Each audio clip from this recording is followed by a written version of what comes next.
Good morning and many blessings. Rabbi Danyiel here, and today I hope everybody's blessed out there watching this. I'm going to start off today's lesson with Psalms 23.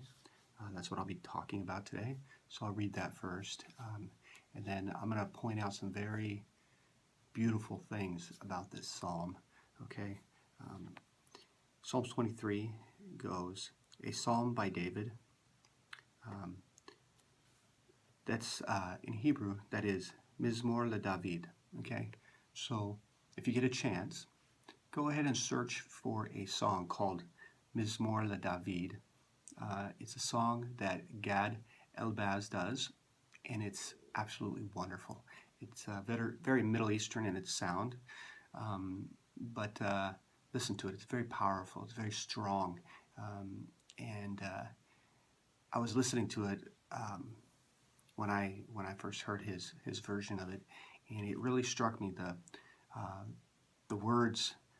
At first, I didn't think this was a psalm. I thought this was something else. Just a beautiful Hebrew song I was listening to, and then I focused in on the words. So oftentimes we listen to music, we don't really focus on the words. We focus on all the musical aspects of the song, and not so much on the poetry side or so much on the words. So listening to it, I said, well, wow, that sounds very familiar. So I slowed down, I paid attention to the song, I was listening to it, and I said, that's a psalm, and that's Psalms 23, and it was just amazing, just knocked me off my feet when I was able to put it together. But if you get a chance, Gad Elbaz, and go ahead and watch that. It's a very beautiful song, and it's very moving. But when you put it in context and you read Psalms 23, before or after or during, especially in Hebrew, it's very powerful. So, Mizmor L'David, a psalm by David. Hashem is my shepherd. Okay. And the unique thing here about the word shepherd is the ro'i in Hebrew, ro'i. And an older Hebrew term for friend is also roe.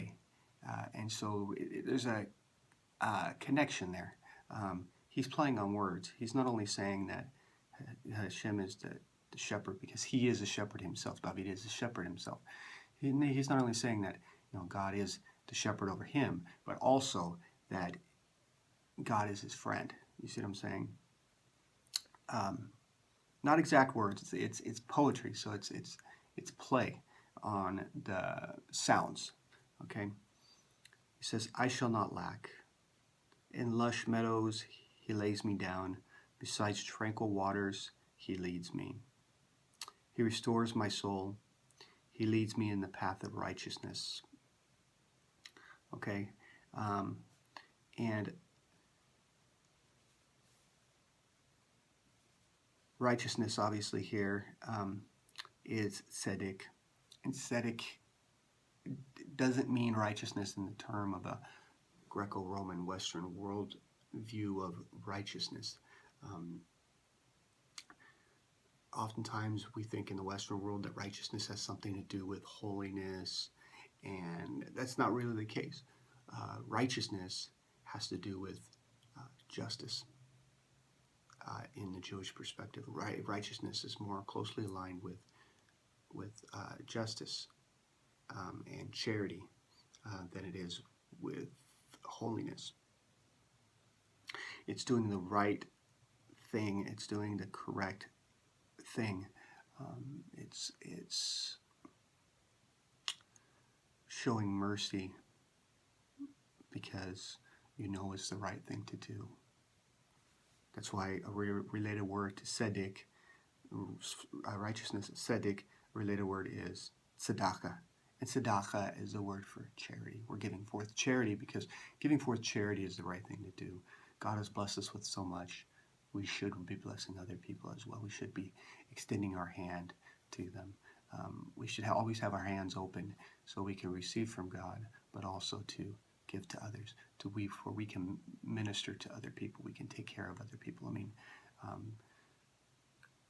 Cain's error with Abel afterwards, he has this attitude like, am I my brother's keeper? And God's response basically is, yeah, you're supposed to take care of each other. And that's what we're supposed to do. We're supposed to bless each other by taking care of each other, by doing righteousness towards each other. So he leads me on paths of righteousness for his name's sake. Though I walk through the valley of the shadow of death. That's a very interesting one. Because first off, he's saying how awesome God is. Okay, and how God leads him and how everything is great, right? You lack for nothing. God's going to take care of you. He's a shepherd. He's a friend. If you follow him, he'll lead you in paths of righteousness to do what is correct. Okay, and then all of a sudden it jumps to, although I walk through the valley of the shadow of death. Now, being a soldier, previous 82nd Airborne paratrooper, this one kind of strikes me pretty hard, because though I walk in the valley of the shadow of death, or though I walk in the valley overshadowed by death, death is a mystery. Death is something that we think, what's going on here? Is death evil?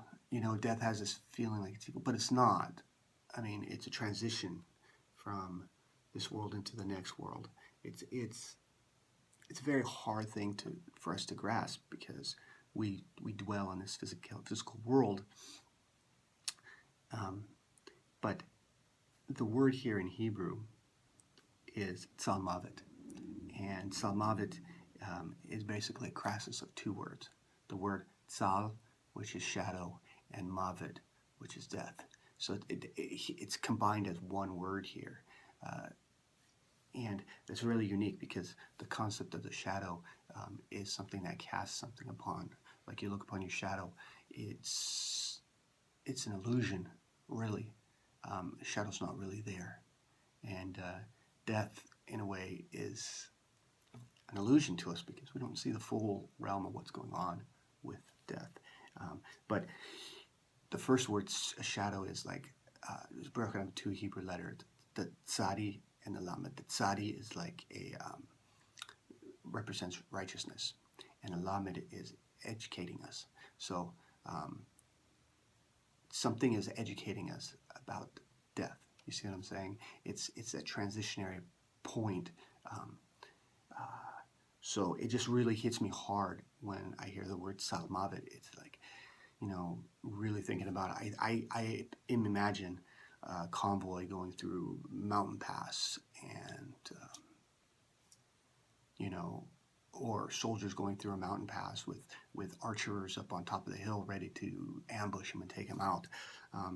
But at that moment, when you're going through that difficulty, you're not going to fear. He's not going to fear, because although he's going through a canyon with archers and or a mountain pass, and archers, or whatever the case may be, is coming down, could be ambushing him. He's not going to fear, because God's going to lead him through that, and God's going to lead him through whatever situation of death there could be, and he's going to, in that process, he's going to give him a perspective of righteous education, to know, hey, God's taking care of you, so therefore you need to take care of others. Not only for the soldier on the battlefield, take care of your buddy next to you, but also just in life, take care of those around you. So, and then a fun of evil. Why? Because you are with me. You are my rod, your rod and your staff, they comfort me. You prepare a table before me in the presence of my enemies, or in this version, before me in the view of my tormentors. You anoint my head with oil. My cup overflows. Okay, we talk about previous lesson. I talked about blessing and how blessing overflows. Okay, when you give tzedakah, when you give charity, blessing overflows. It's a promise, a two-part promise in the book of Malachi, or Malachi as other people pronounce it. In the book of Malachi, God gives the promise: you pay tithes, I will allow your cup to overflow. Basically, the heavens will open up and blessings will follow. And also, the second part is, I will hold back the devourer. Very powerful, very powerful. Okay, so may only goodness and kindness pursue me all the days of my life, and I should dwell in the house of Hashem for long days. Only goodness and kindness should pursue me.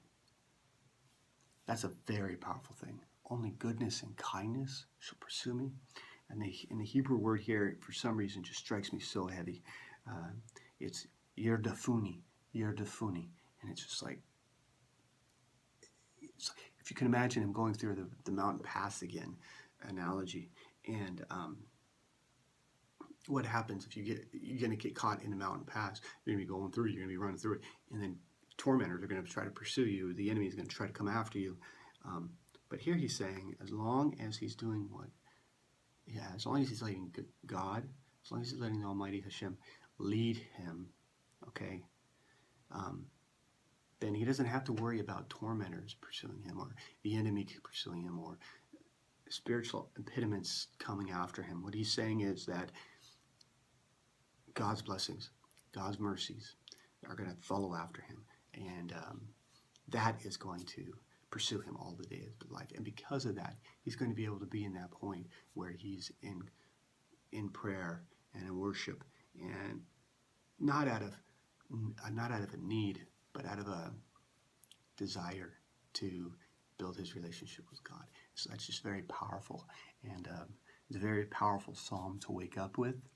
So if you get a chance, you get an opportunity, read it a couple times. I'm going to read it once for you in Hebrew so you can hear the sounds. Mizmor L'David, Adonai ro'i lo echsar, benote she yer betzuni, al me menuchot yenahaleni, nafshi yoshevev yenchaneni, ba'magale tzedek lema'an shemo, gam ki elech begay salmavet, lo ira ra, ki ata imadi, shivtacha ומשענתך המה ינחמני, תערוך לפני שולחן נגד צוררי, דשנת בשמן ראשי כוסי רוויה, אך טוב וחסד ירדפוני כל ימי חיי, ושבתי בבית אדוני לאורך yamim. It's just very powerful sounding, and hopefully you can also hear when I read that it's poetry. You'll hear certain sounds. And then, fortunately, poetry just doesn't translate from one language to another. You lose the sounds. But this is a very beautiful poem in Hebrew. Again, if you get an opportunity or a chance, Gad Elbaz does a beautiful song on this psalm. Beautiful, beautiful, very powerful. So with that, I'd like to just say, have a blessed day. Be blessed today.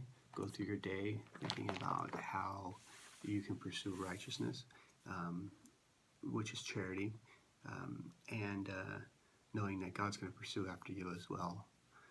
Blessings.